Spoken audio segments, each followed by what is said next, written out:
Matthew chapter 1, beginning in verse 1. And it says, the book of the genealogy of Jesus Christ, the son of David, the son of Abraham. Abraham was the father of Isaac, and Isaac the father of Jacob, and Jacob the father of Judah and his brothers, and Judah the father of Perez and Zerah by Tamar, and Perez the father of Hezron, and Hezron the father of Ram, and Ram the father of Amminadab, and Amminadab the father of Nahshon, and Nahshon the father of Salmon, and Salmon the father of Boaz by Rahab, and Boaz the father of Obed by Ruth. And Obed the father of Jesse, and Jesse the father of David, the king. So this morning, as we begin our new series, we started in the book of Ruth. Okay? So if you want to open your Bibles to the book of Ruth, it's in the first quarter of the Old Testament. So we're going to do a case study almost of Ruth and look at a love story. A bit of a tragic love story, but a love story nonetheless on Ruth. Who is Ruth? Why is Ruth important? Well, Ruth is vitally important because she comes in the genealogy of Jesus. She is one of two women mentioned in the genealogy of Jesus. Are two women who have a book in the Bible. Does anybody know the other woman who has a book of the Bible? There we go, Esther. Now, the other thing that makes Ruth unique is she's the only Gentile the Gentile woman who has a book of the Bible. So she's completely unique. So it's something that we should take a look at here this morning. It's not a normal route, perhaps, for an Advent series. It's a love story that when we look at it this morning, and as we look at it over the next few weeks, it's going to rival anything that you're going to find on the Hallmark Channel. You know what I'm saying? Now, I know many of you look forward to this season all year long because Hallmark Channel actually puts new stuff out. Now, where they get new stuff from, I don't know. I don't get it. But you guys, you ladies, you are looking forward to it. And guys, you finally relent. Some of you. Now, some of you are stubborn like me, and you're like, you block it on the guide. And so it doesn't even show up on your channel guide. You know what I'm saying? Yeah, so you got it. You know how it works. It doesn't even show up on the channel guide anymore somehow. You just don't know. It's just technology. It works. But some of you, this is what you look forward to, but this story is going to rival anything that Hallmark could have ever cooked up. It's a love story, but it begins with extreme tragedy. And then we see, and we're going to travel through this, and we're going to find redemption.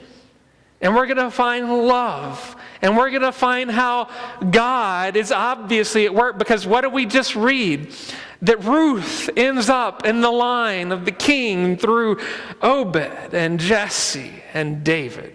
When we come to the book of Ruth, we find many characteristics that aren't fine, such as Ruth being one of two ladies who have the book named after them. Ruth being the only one who is a Gentile. Ruth is completely unique. And my prayer is that as we dive into this very short story, that we dive into it and look at our lives and how God is divinely orchestrating the events of our lives. He is writing the love story of redemption across the pages of our days. It is not a mistake what is happening day in and day out throughout our lives, throughout the moments that are passing us by, throughout the moments that we encounter day by day, even the moments that seem to be terrible. The moments that we wish that we could forget, the moments that when we journal at the end of the day, we perhaps see tears dropping on the page, those moments that we just wish would not happen, those moments that we say, why would God ever bring us to this place? Even in those moments, God is writing and God is orchestrating a story for our lives that is going to carry from eternity past to eternity future, that is divinely orchestrated to get us to where He wants us to be. And it's not only about us, right? It's about how He is divinely orchestrating a story that is affecting the kingdom of heaven. Not about us, but about Him receiving glory and worship for all time. Right? And we come to this and we see this play itself out in the story of Ruth. And what we want to see is we come to this story is that God has not left Ruth alone. God has not left Naomi alone, and likewise, God has not and will not leave his children alone. When we go forward into Ephesians and into Timothy and into Galatians, is we are adopted as children of God. And one thing that we understand is we watch these children sing, and as we hear the babies cry in this room this morning, trust me, I'm a pastor, I have 3 kids. Babies crying is just what we do in our house. Like, it's just, babies cry, stop. Okay, you're not going to stop, keep going. Like, just do it. Like, move on. Like, we watch TV over crying, we cook over crying, we talk over crying. It's just what happens in our house. You know, you're going to cry, just go sit over there, and when you're done, you're done. You know what I'm saying? So if you hear and you have a child that's a little bit more charismatic, it's fine. Just let them be them. Like, it doesn't bother us. But we see this story playing itself out in an important way. And when we understand adoption, we understand that God doesn't leave his children alone, but he's intimately involved. One of the hardest things to do in this book is going to be able to stick with the moment and not jump to the last page and try to figure out how this whole thing is going to end. Let's be honest, it's what each of us want to do in everyday life. Most of us would agree that much more than accepting the hard times and the pain is wondering how it's going to end. Think about it. Most of us in this room would say, I could deal with the pain if I just knew what was going to be the end of the story, right? Like, I could take most pain if I knew how it was going to end. Now, we have some people in the room who deal with medical profession, like, well, trust me, I inflict a lot of pain on people, and that's not true. But think about it for a moment. We could deal with strife, and we could deal with job loss, and we could deal with these types of things if we knew how the story was going to end.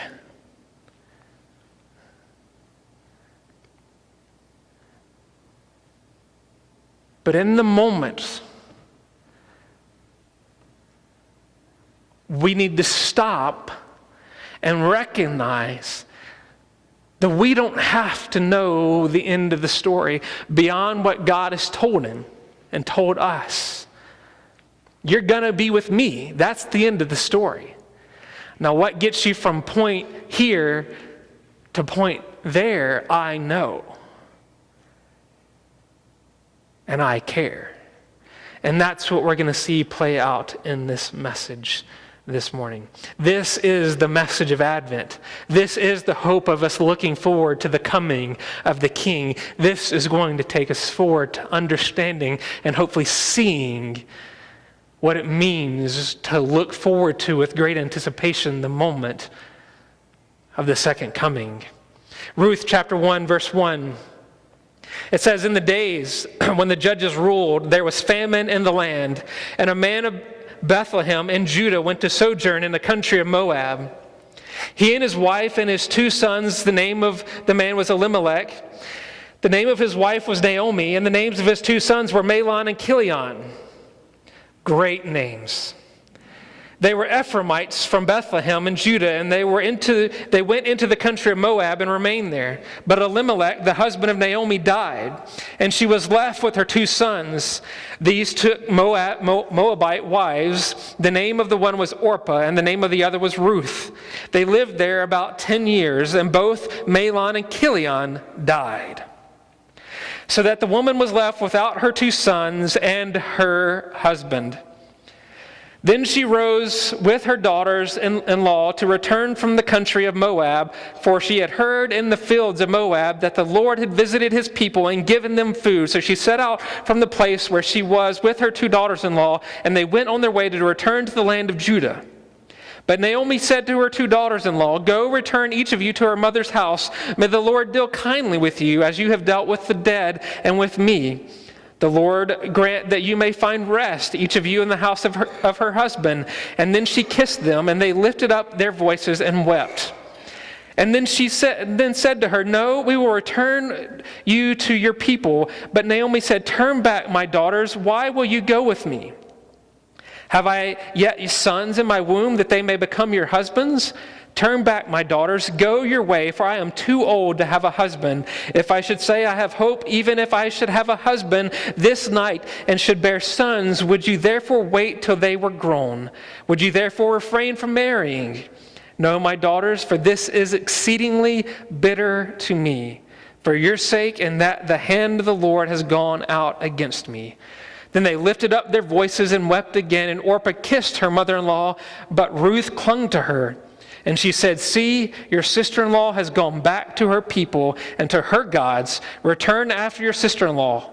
But Ruth said, do not urge me to leave you or return from following you. For where you go, I will go, and where you lodge, I will lodge. Your people shall be my people, and your God, my God. Where you die, I will die, and there I will be buried. May the Lord do so to me, and more also, if anything but death parts me from you. And when Naomi saw that she was determined to go with her, she said, no more.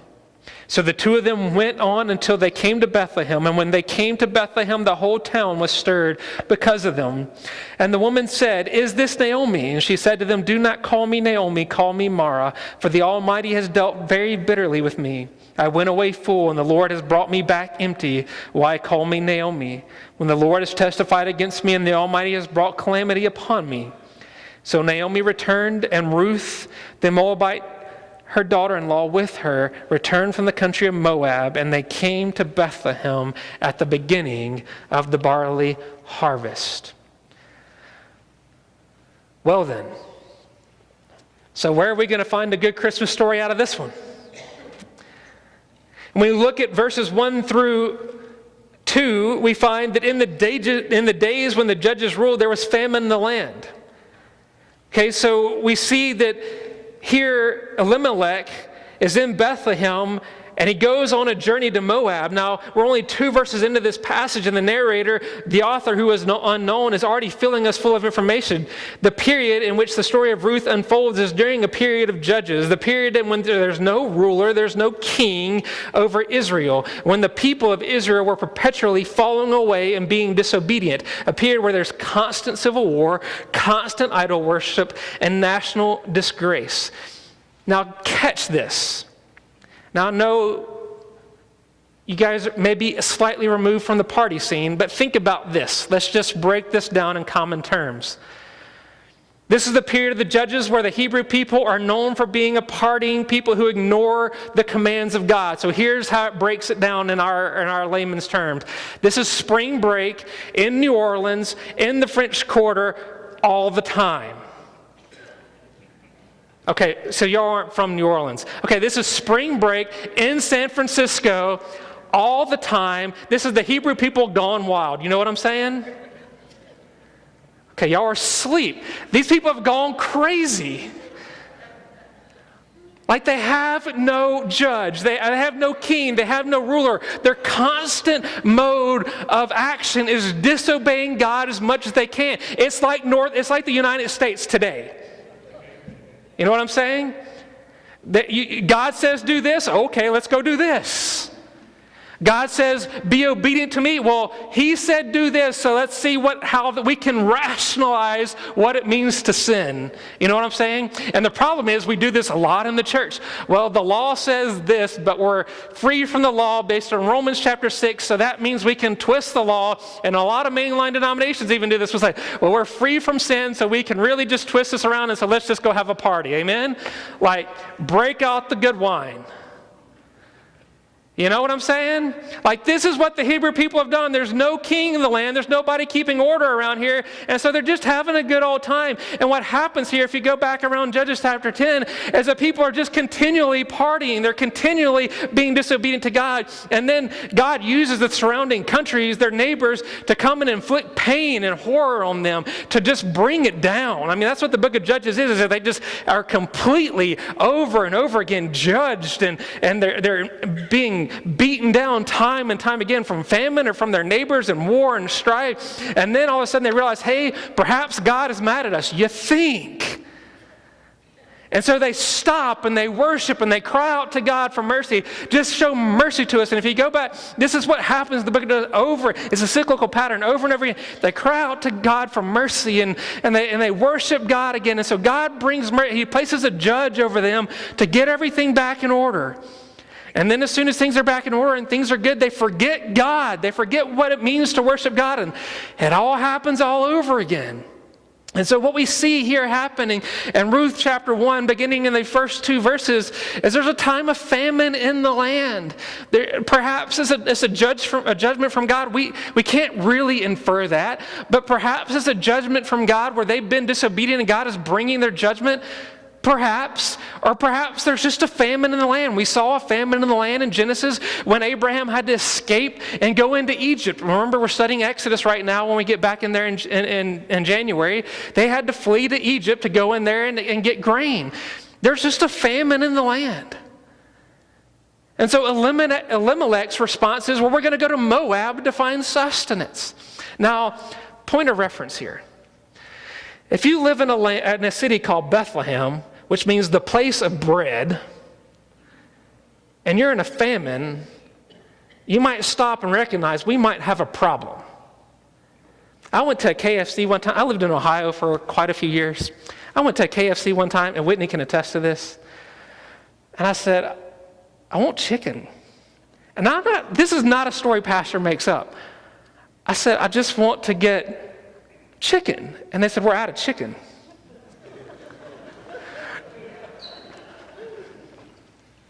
It's a KFC. What do you have? Well, we have mashed potatoes. Well,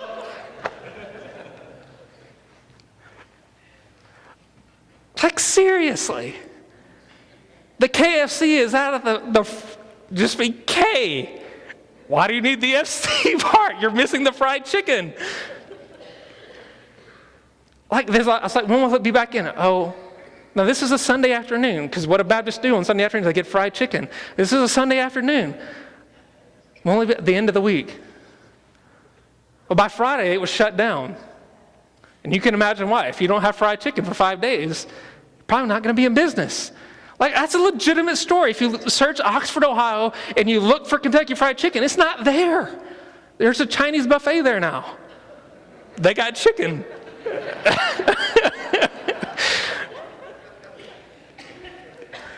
Anyway, back to Ruth. Now, there's interesting things here. Bethlehem is the place of bread, right? So when you're thinking about Bethlehem, when you're thinking about bread, you would think that it's like going to a bakery and say, hey, I want to buy some donuts or I want to buy some bread. You're like, yeah, you're supposed to have it. But the place of bread doesn't have bread. You should be thinking, okay, we have a problem here. Maybe we need to start figuring out what's going on here. Why? Start connecting the dots. The other interesting thing we need to point out right now, Bethlehem. Bethlehem has a huge importance in the Bible. Right? It's Christmas time. Bethlehem has a huge importance in the Bible. And here, Elimelech decides we're going to peace out and go to Moab. The place of bread has no bread. Bethlehem, which we're going to learn later on, has a huge importance of providing for the people of God. The city of bread, which provides for the people of God, the city of bread, which is going to provide the bread of life for the people of God later on in the history of the people of God, has no bread. Let's start connecting those pieces here for a moment. It's a huge thing. Now, what's important here is that you see Elimelech going to this place in Deuteronomy 28. It makes it very clear that when God's people are disobedient to him, they can do whatever they wish, but he will withhold the rain. He will withhold the locusts to come and allow the worms to eat the crops. And the people knew that there was a famine in the land. It was no coincidence. It wasn't just something. It was God acting. It was especially God acting when you live in the house of bread. Now, what's interesting here is Elimelech takes his wife Naomi and his 2 sons, Mahlon and Chilion, and they leave the land of Israel and journey to a foreign land in Moab instead of enduring what God is doing here. Elimelech takes it upon himself to escape, to attempt to find a better way. Now, men, stick with me here. This is what we do. Okay? This is what I do, so I'm assuming it's what more than just me. Elimelech takes it upon himself to escape, to find a better way, a better place to live where there is food, where there are provisions. And it's also interesting to note that Elimelech's name means God is king. Check that. His name means God is king. Where in this very instance, in the story of Elimelech, he is clearly shirking the responsibility to lead his family in worship and the authority of God and decide, well, if God is not providing in this instance, I'm going to find a way that I'm going to go provide for my own family. I'm going to go to a place where I can take care of my family and find our own provisions. And I'm not worried about this whole business. Now think about that for a minute. Men, think about that for a second. We can pull out the New Testament scriptures. If a husband is not providing for his family, then he's worse than an unbeliever, right? We know that, and we stamp that, and we think, well, I've got to provide for the household. I have to do this. I have to do that. And Elimelech's name means God is king, but here he's like, I'm going to go find better provisions in Moab. And he forgets that the city he's living in is the place, the house of bread. It's the place where God and the land of God, the land that God has given his people, and the city of bread. And now he's saying, well, I can do better than what God can do, and I'm going to do this. Now the question for all of us, men especially, is how often do we say God is king in our lives? And yet when we get to the other 6 days of the week, we're like, well, God is king, but I need to go do this so that I can take care of this and this and this and this and this. And I'm going to go do my life. You know what I'm saying? And I'm just as guilty of it. Ask Whitney. We do this, right? We have a practicality list. We've been talking about it all throughout the book of Exodus. When Moses is sitting here talking to a bush, completely unpractical, right? We have a practicality list of things that we have to do. And we think, and we say God is king, but when we live out our lives, we're the king. We're it. The buck stops here. But if we know God and we worship God, the buck doesn't even begin with us. It begins and ends with him, and we're just little ants somewhere along the path who are responsible for shepherding our families to him, right? Sorry for stepping on everybody's feet here, but that's what it says. Look at Matthew okay, if we go back to Matthew chapter 8, and we were talking about this Wednesday in Bible study when Jesus says, leave the dead to bury their own dead, and he's healing lepers, and he's doing all this great things, and we talk about this, and we say, well, God and Jesus are just being mean, I can't even take care of my relatives. And no, it's about, do we obey? If God can command leprosy to come out of somebody, if he can heal a blind person, then who are we to say, I've got to go do my checklist of things first? You know what I'm saying? He's sitting here healing a leper. He's sitting here healing someone who's blind. And yet when Jesus says, come, and in his direct quote in Matthew chapter 8, his direct words are, follow me. You know what I'm saying? Follow me. And our response is, but I got to do this. Did we miss what just happened over here? He wasn't asking our opinion on the situation. He was saying, do it. We look at Romans chapter 1 and Romans chapter 2, and Paul says, I am a servant. He uses the word doulos. The word literally translated means slave of God. Now we think that's such a derogatory term, but it's not. Because when we look at it in the proper context, it means our slave master is the most benevolent king, loving king that we could ever possibly want. We look at Matthew chapter 6, and he says, I tell you, do not be anxious about your life, what you will eat or what you'll drink, nor about your body, what you'll put on it. Is not life more than food, and the body more than clothing? Matthew 6:26, and we probably know this. He says, look at the birds of the air. They neither sow nor reap nor gather in barns, and yet your heavenly Father feeds them. Are you not of more value than they are?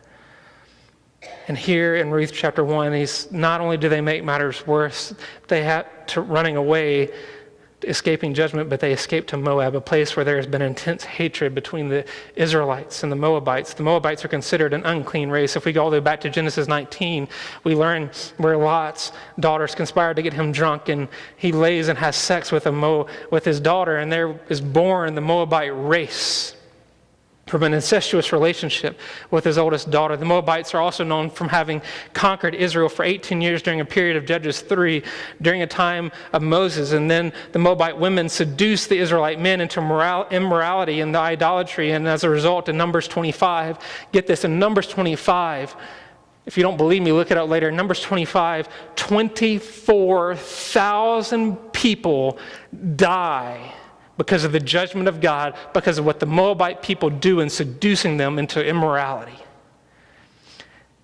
And we think it's okay to run away to Moab. They know what's going on here. They're not oblivious. Elimelech's desertion is to the highest level here. He has abandoned his land. He has abandoned what God is doing here. He's abandoned the place of bread, and now he leads his people and his family to go on to a place where God has commanded them not to go and worship.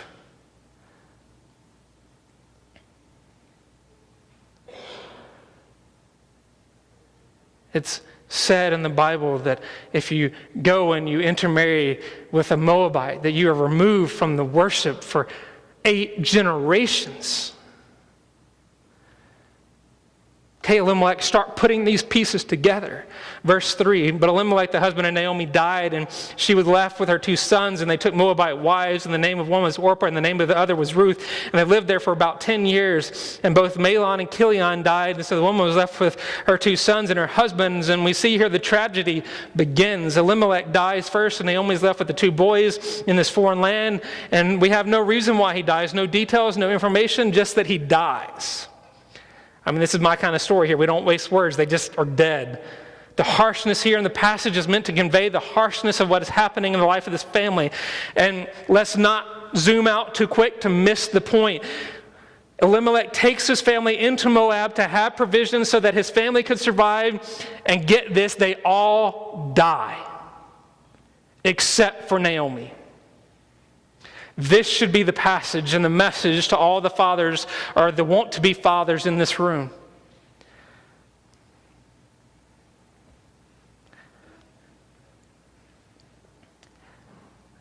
Every time we think we have a better way than what God has, every time we divert from the path of what God has brought us to, every time we think we can abandon God and abandon people and abandon what literally Israel is as the church, every time we think we can do that,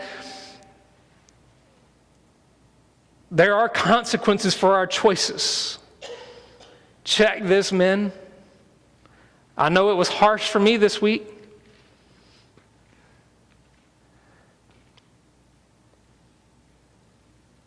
They all die seeking provision because they rationalized in their minds that God's not providing in the city of bread and the land of God, so we're going to go to a people who do not worship God, to a place where God is not known, to a place that has brought judgment on our land over and over and over again, and we're going to go live there, and everybody dies save Naomi. Just check that. Now, not only is Naomi living in the land now without her husband, but her sons are married to these Moabite women. Chilion married Orpah, Mahlon married Ruth, and after being in the land for 10 years, they're both dead. Notice the emphasis on the morning that carries over for the original text really well. It says, that woman. Doesn't even give us her name. That woman was left without her 2 sons and her husband and their husbands. She was so defeated, she was so demoralized that that the author goes to throes of saying, that woman. And here in verse 6, she arises with her daughters-in-law to return from the country of Moab, for she had heard in the fields of Moab that the Lord had visited his people and given them food. So she set out from the place. And she says to her daughters-in-law, go and return each of you to her mother's house. May the Lord deal kindly with you as you have dealt with the dead and with me. And the Lord grant that you may find rest in each of you in the house of her husband. And she kissed them, and she lifted up their voices, and she wept. And you look at this lady, and you have to say, what in the world has she done wrong? She followed her husband.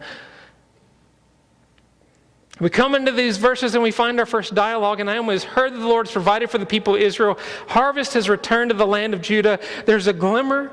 There's a ray of hope in the midst of hopelessness. But again, we look at this picture, remember that just in these first 5 verses, that Elimelech has led his family, that this has happened, that the 2 sons have married into these Moabite culture, which was not right. It was not okay.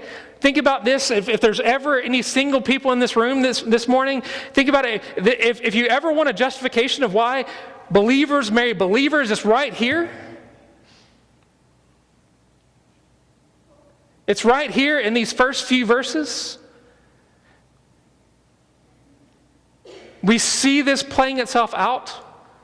There's judgment brought into this house. They're all dead, but now she finds out years later that God is providing a harvest. They've been left barren up until this point. There's no grandchildren. There's nobody to take home, but it's time for them to go. It's time for them to go back to where she belongs. Time to go back to where she worships. Time for them to go back to her church, literally, to her people. Perhaps there is hope. Perhaps there's a glimmer for peace here. But as they embark on this journey, she turns to her daughters-in-law and she tells them to go home. We can put ourselves in this moment and we can feel the emotion and we can feel the sadness and we can see the farewell happening here. And moms and grandmothers, you can pull out the Kleenex here and you can just see what's happening here. And while these may not have been the original spouses she would have wished for, these are the only family that she has had. And she is having this moment where she's having to say goodbye to those whom she has had to bond with and has bonded with over these last years when she has lost everything. And in verse 10, they say to her, "No, we will return with you to your people."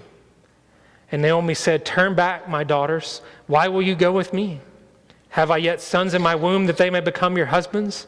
Turn back, my daughters, go your way, for I am too old to have a husband. If I should say I have hope, even if I should have a husband this night and should bear sons, would you therefore wait till they are grown? Would you therefore refrain from marrying? No, my daughters, for it is exceedingly bitter to me for your sake that the hand of the Lord has gone out against me." Then they lifted up their voices and they wept again, and Orpah kissed her mother-in-law, but Ruth clung to her. The Old Testament familial system here provided that when a death occurred in the family, it was the responsibility of the nearest relative to marry and to provide for that widow. And Naomi is saying, "I have no more sons, and I don't have a husband by which I may have a son. And if I did become pregnant in this moment, are you really going to wait around that long for them to grow up so that you can marry them?" Naomi is also she's pointing out in this moment that she believes God's hand is against her and punishing her whole family for that. They have been taken away from her. Now she is left with nothing, and she can see no hope.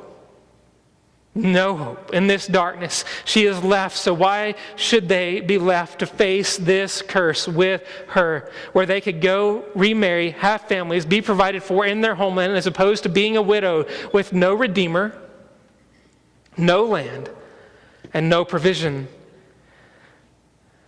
Even in her bitterness here, we see a glimpse of the character of Naomi.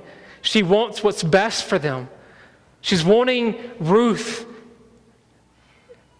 and Orpah to not have to endure this moment of mourning continually. And in verse 14, we see they lift their voices weeping, and Orpah kisses her mother-in-law and turns and walks away. But by contrast, Ruth clings to Naomi. Clings to her. Now catch this.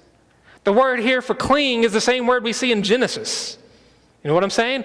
Genesis 2:24-25 says, therefore a man shall leave his father and his mother and hold fast his wife, and they shall become one flesh. And a man and his wife were both naked, and they were not ashamed. Catch this. The man shall leave his mother and his father and hold fast. Hold fast, right here, is the same word for cling that the Old Testament writer uses. Now, for all you married folk in the room, I don't know your relationship with your in-laws, but this is a daughter-in-law clinging to her mother-in-law in the same way in marriage. She says, I'm not going anywhere.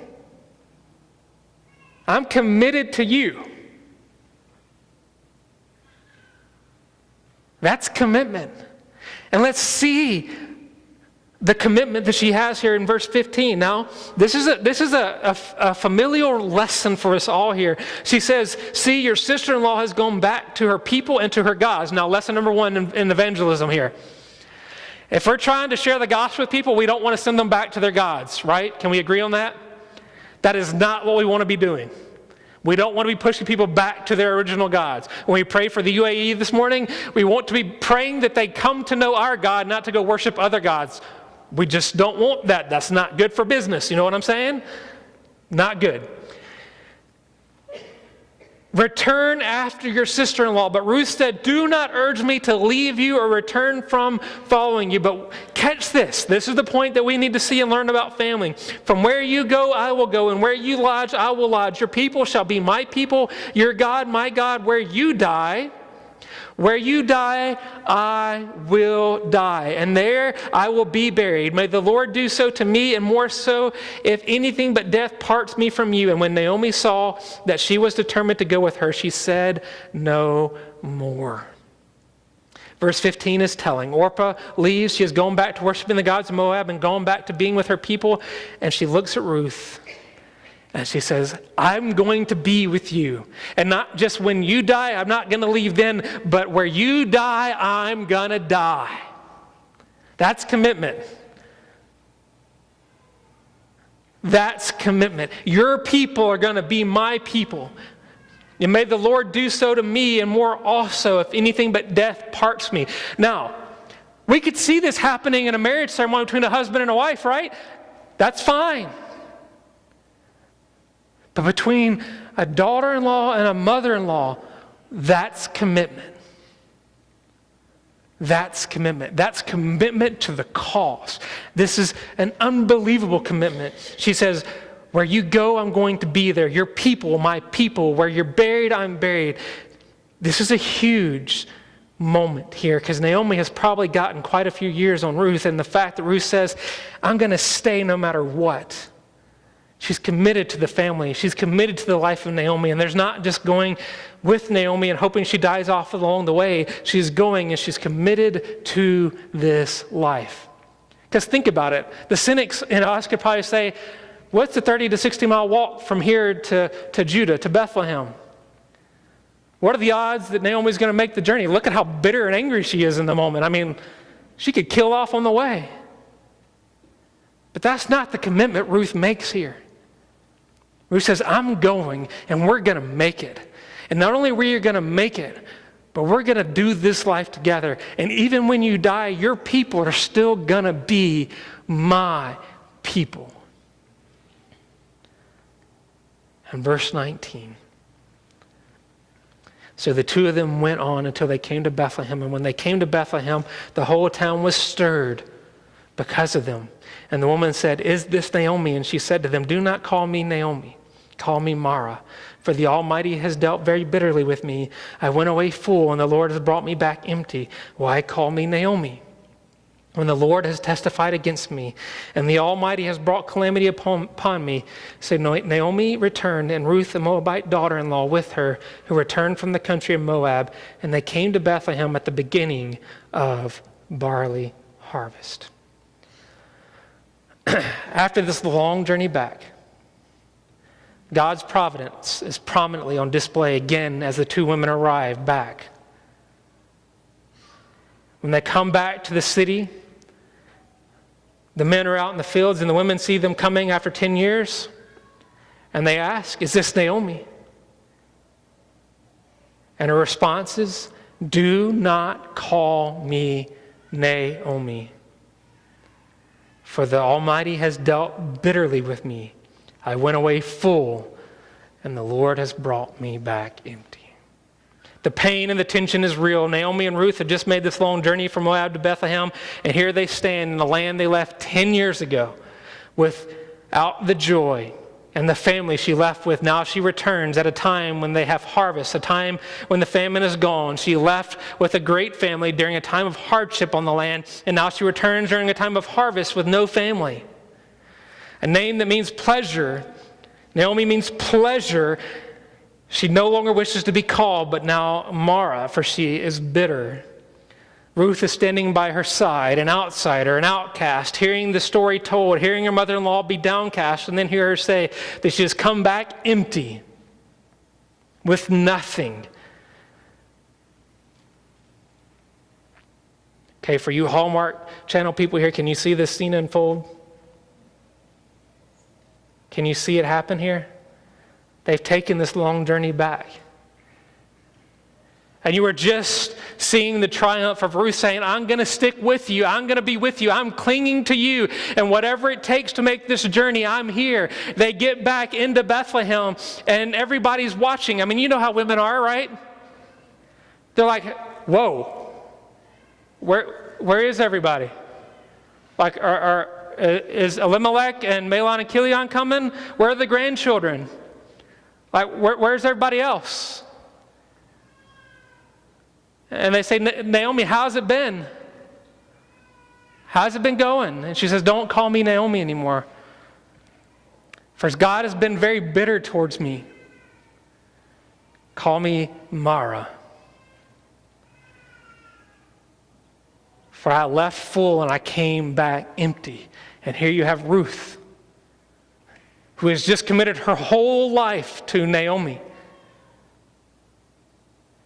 who's standing here watching this scene unfold.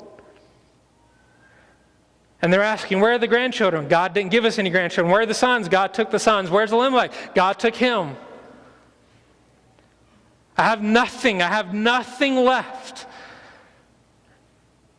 Absolutely nothing. And Ruth is right here.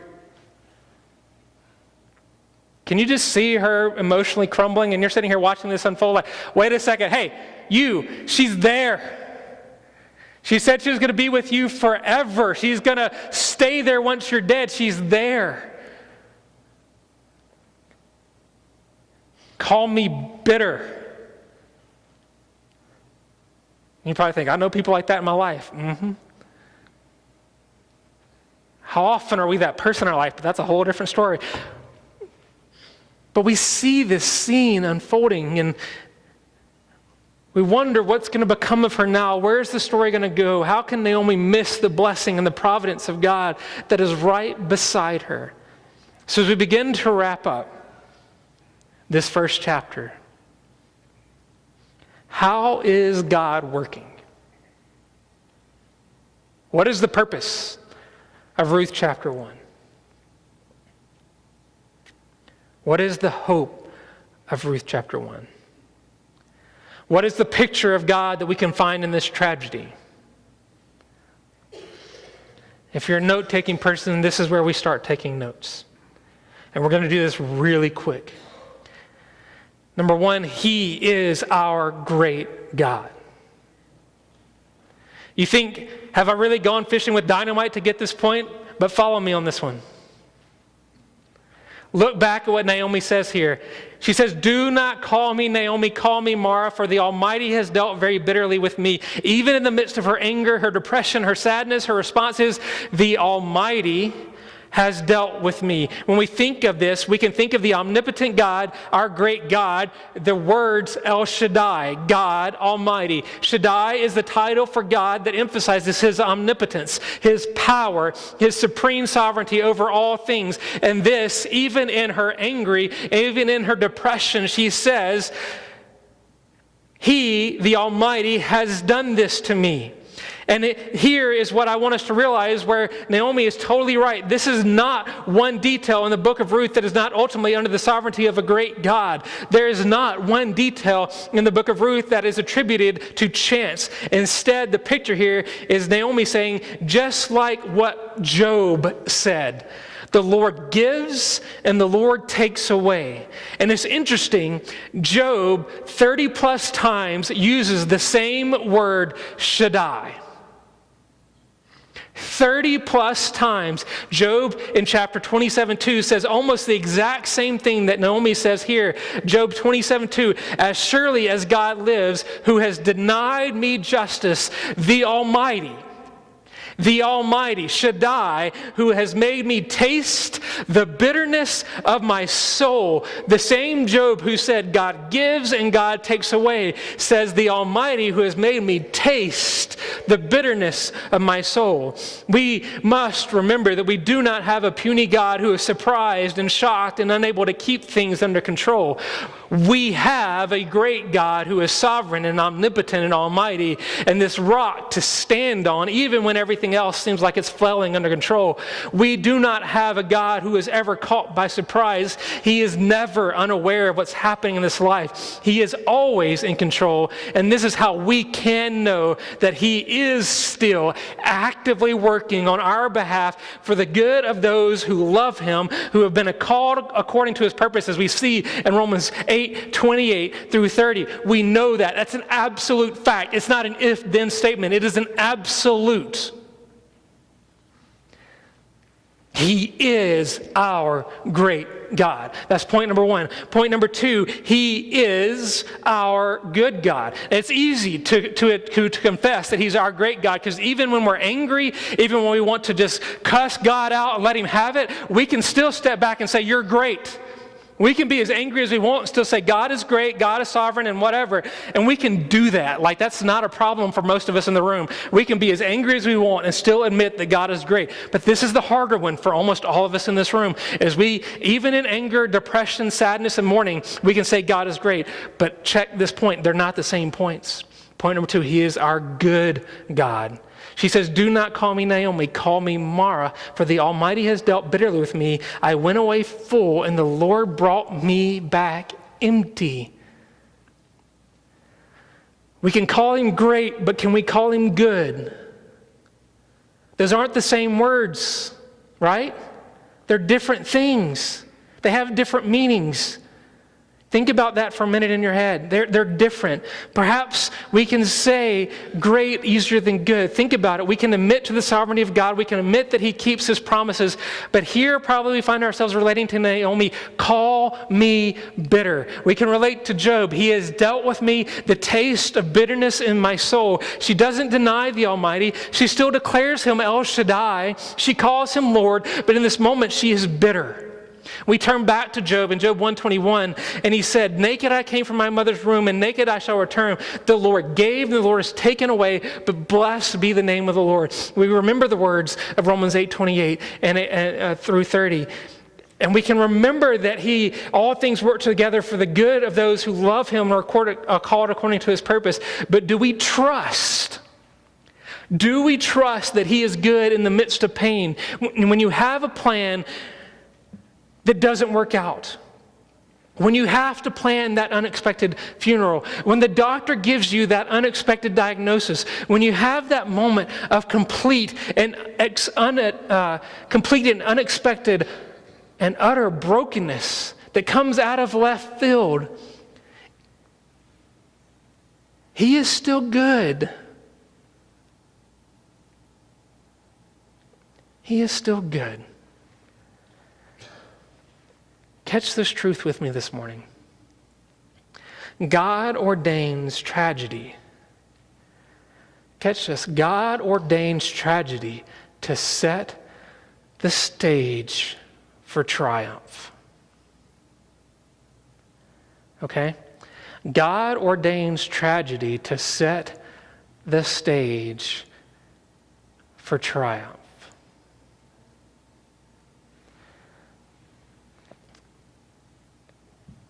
when we're dealing with pain, when we're dealing with diagnoses, when we're dealing with loss, when we're dealing with whatever else, when Naomi comes back and thinks she has nothing, she is missing what is there with her. She comes back to a harvest. She comes back with Ruth.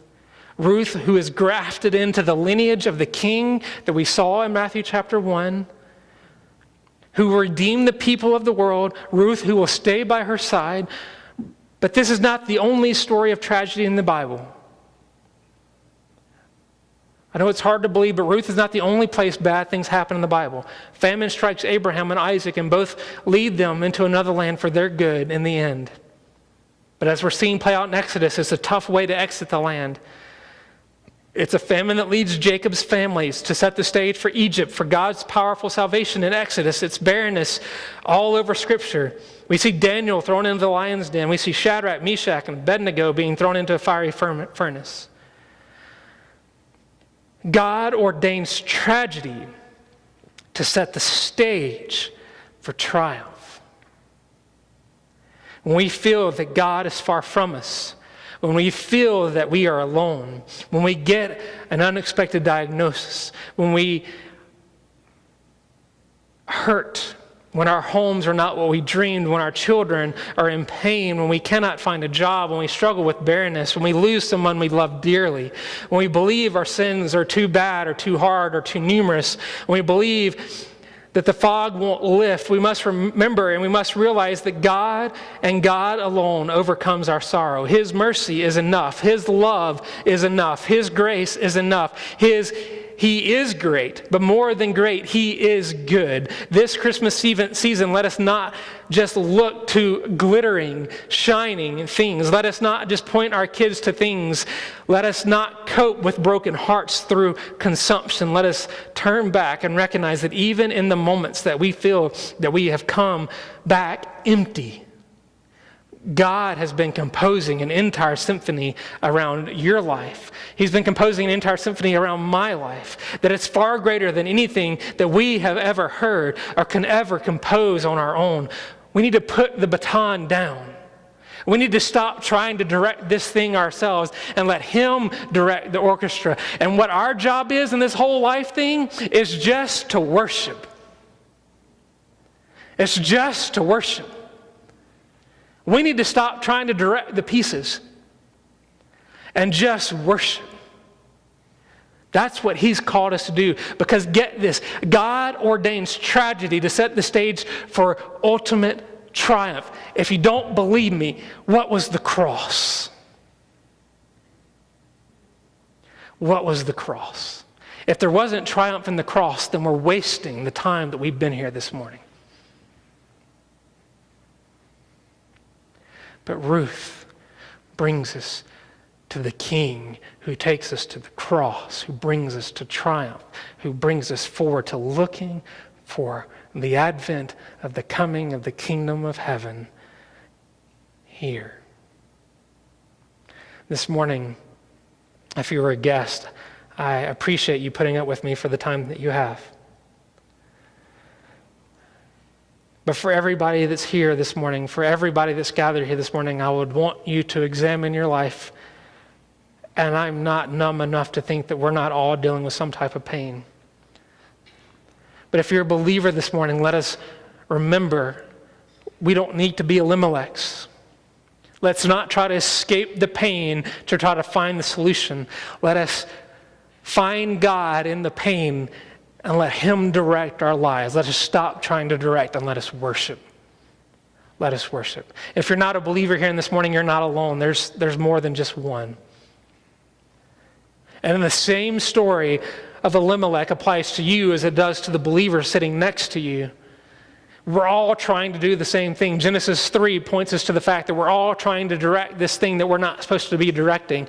And let us stop trying to direct and let us be redeemed by the power of God working in us. You're not redeemed by anything you've heard this morning because I said it. You're redeemed by what you heard this morning because God is at work.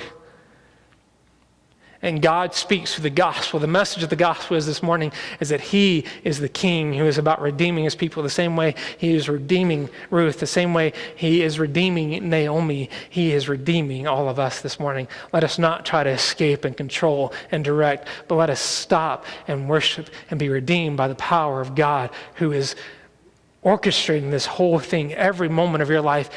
The best times and those times in which you feel the earth can't shatter anymore in your life, he is doing that intentionally.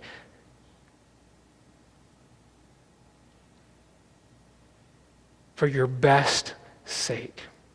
Let us worship him this morning.